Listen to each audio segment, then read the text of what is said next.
summarize what we studied in the previous recording with respect to the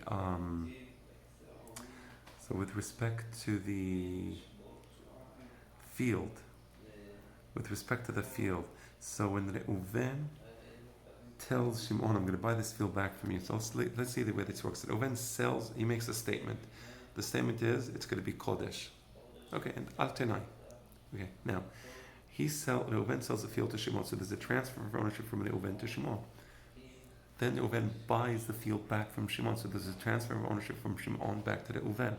At the moment of that transfer of ownership, the original statement of Reuven making the field Kodesh, the statement now takes effect, and the field becomes Kodesh lebedek habayit, and then now it's owned by bedek habayit. It's no longer owned by either Reuven or Shimon. Now,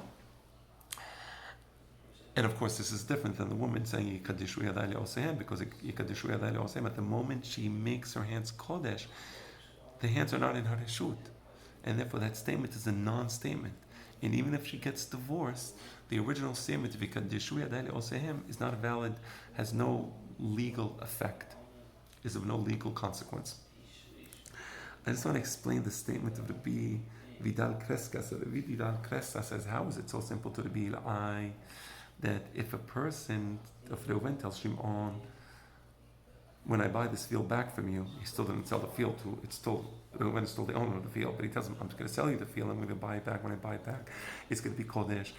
It was simple to Rabbi Ilai that the field is Kodesh. Why is that simple? And we said that because if Reuven tells Shimon, listen, I have to sell my field to Levi, I don't want my Levi to own the field. One day I'm going to buy it back from Levi. When I buy it back from Levi, I'm going to sell it to you, Shimon. What did we say? We said that is a valid statement and it has legal consequence, such that when eventually Reuven buys the field back from Levi, the field now will be owned by Shimon. Let me explain that. It's a little confusing. So if you look at Perek 11 Hilchot Mechila v'Rambam, right? הלכה א', המקנה בין קרקע בין מיטלטלין והתנה תנאים שאפשר לקיימן, בין שהתנה המקנה בין שהקנה הקונה. אם נתקיימו התנאים, נקנה הדבר שהוקנה.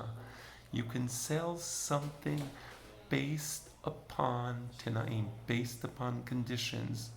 It can be a conditional sale. Okay? Right? But for the conditional sale to be valid, you have to do what's called a kinyan. And if you don't do a kinyan, meaning, here's my point.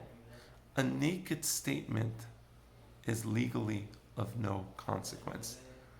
Reuven tells Shimon, I promise, I'm about to sell my field to Levi. I promise that when I buy the field back from Levi, I'm going to sell it to you. That's a naked statement. It is of no legal consequence. But if there's a kinyan, if Reuven makes a kinyan to Shimon, for example, a kinyan sudar, right?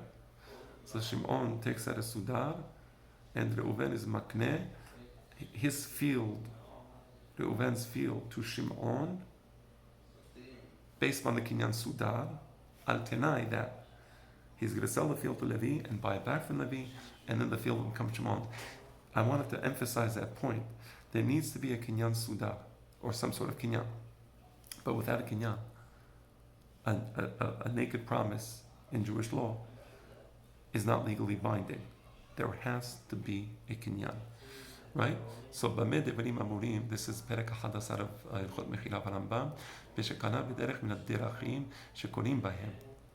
והרי יש עליו לקיים את התנאי, אבל אם לא קנה עתה, if there was no kinyan, even if the tenai took place, it's called the asmachta. One day we'll study the rules of asmachta. This is a promise, right? It's not legally binding, okay? Right? Kesa, hamochel bait lachavero. A person is selling his house to his friend, right? Al tenai sheyelech imod Yerushalayim b'yom penoni, on condition that the friend goes with him to Jerusalem. He wants somebody to accompany him to Jerusalem. He says, I'm going to sell to you my house. Condition, you accompany me to Jerusalem. And he makes hazakah on the bait. He's mahzik b'bayit. He enters the bayit. He does an act that's considered chazakah inyan kinyan of the bayit, right? What's left? The kinyan. No, the kinyan was done.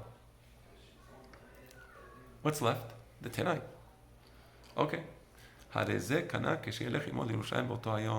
When he goes with him to Jerusalem, then the kinyan is completed. Okay? And if he doesn't go to Jerusalem, then the kinyan he did originally is meaningless. Okay? So similarly here, when Reuven tells Shimon, I'm selling my field to Levi, I buy back from Levi, I'm going to sell it to you, Shimon, right? That's only possible if there was a kinyan at the time of that statement. And if there was a kinyan at the time of the statement, the field is kanui. When the Reuven buys the field back from Levi, the field is not kanui to Shimon. Shimon has to pay for the field, or whatever that, maybe it was matana. If it was matana, he doesn't have to pay for it. That's a detail. But the field is kanui to Shimon, and Shimon can now enter the field and do whatever a Be'alim do with the field.